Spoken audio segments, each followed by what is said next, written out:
Nah, ini adalah ini adalah properti torsional property atau properties penampang torsi dari profil double angle. Jadi ini sebetulnya gini ceritanya. 2 kali D dikali T pangkat 3 gitu. 2 dikali D T pangkat 3. Jadi kan rumus dasarnya tetap ya. Jadi konstanta torsi adalah sigma sepertiga lebar kali tebal pangkat 3. Nah, D itu adalah ini, tinggi yang sisi panjang gitu. 2 dikali D T pangkat 3. Kenapa ada 2? Karena dia ada 2 kaki yang panjangnya D. Ditambah 2 dikali B min T gitu. Ini lebar yang bagian pendek dikurangi tebal yang sayap ini. Jadi inilah D min T itu dari sini sampai sini gitu. Ya panjang cantilever lah. Itu B min T kalikan 2 karena ada kiri kanan juga, kalikan T pangkat 3 gitu. Sedangkan untuk CW-nya itu dianggap 0. Ini warping constanta of this section is small and often neglect. Jadi biasanya memang tidak dianggap karena nilainya cukup kecil gitu. Yang dianggap cuma nilai J-nya saja. Toh juga memang tadi dari rumus ini yang kita gunakan memang J kan, nggak ada CW kan di sini. Ini kan hanya J saja. Gitu. Sehingga dari sana nanti kita bisa menghitung kemudian R0 kuadrat atau jari-jari polar kuadratnya ini. Jari-jari polar adalah X0 tambah Y0 tambah inersia arah sumbu X dan sumbu Y dibagi luas penampang gabungan gitu. Ini yang harus dipahami, ini dua-duanya itu menggunakan inersia gabungan gitu. Jadi bukan inersia profil tunggalnya, tapi yang sudah jadi satu kesatuan. Dan luas penampangnya ini, luas penampang ini itu menggunakan luas gabungan. Koordinat pusat geser terhadap pusat berat itu di mana? Nah ini dia. Ini adalah center of shear, ini adalah center of gravity. Center of gravity itu dapat dari tabel profil ya. Kan tabel profil memberikan kita jarak dari sini sampai sini. Itu kan diberikan dari sebuah profil tunggal. Gitu. Nah, kalau dia digabung, dia hanya tetap arah Y-nya tetap, cuman dia jadi terletak di antara dua buah profil kiri kanan.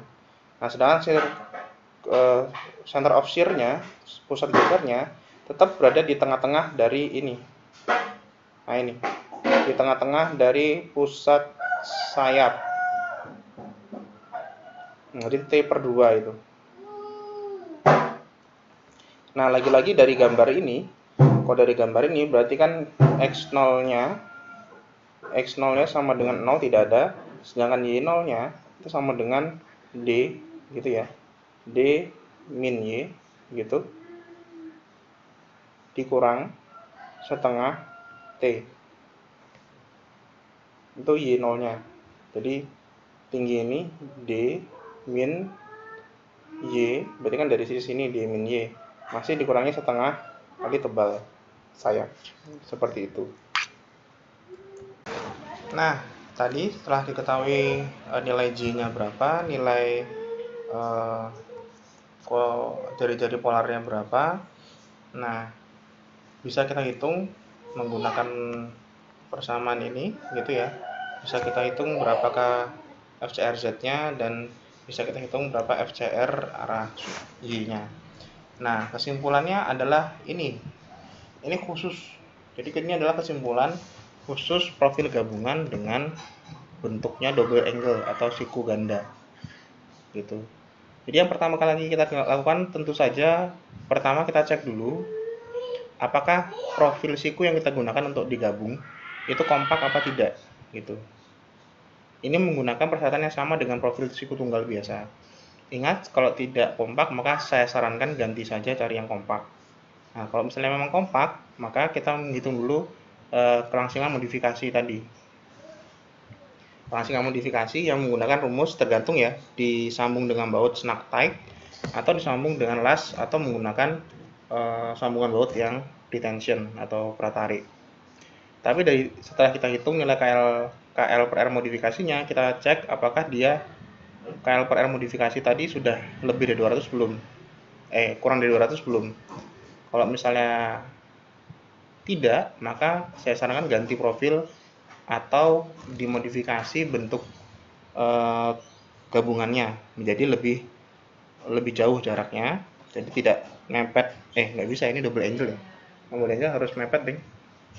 Kalau double angel berarti memang harus ganti profil, cari profil yang lebih besar sehingga jari-jari girasinya itu lebih besar sehingga memenuhi persyaratan kelangsingannya kurang dari 200. Nah, kalau sudah lolos, kemudian kita hitung ini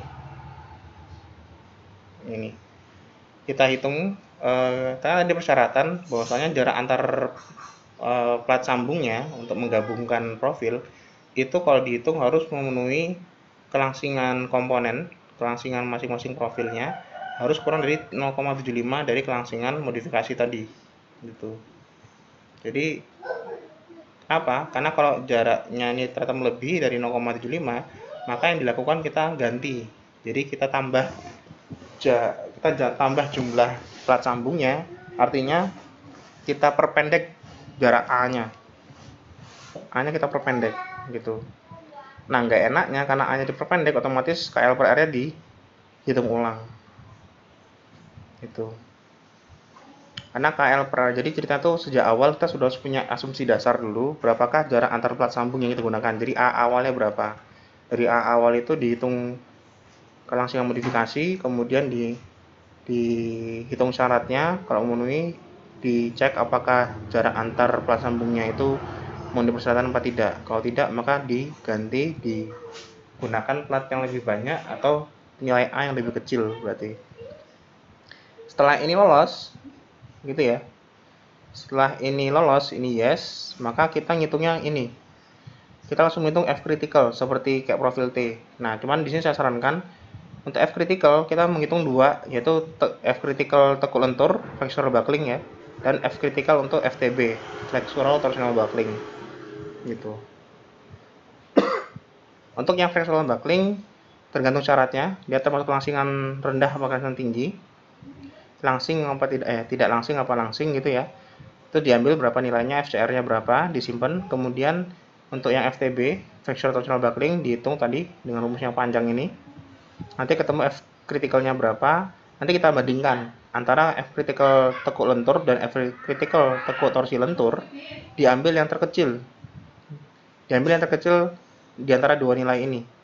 Nah, setelah diambil kecil baru nanti kita ngitung kuat tekan sama dengan 0,9 dikali F critical yang paling kecil dikali luas penampang gabungan, baru selesai. Itu ya, itu proses yang kita lakukan ketika kita menghitung double angle, bukan profil T. Kalau profil T nggak ada ini.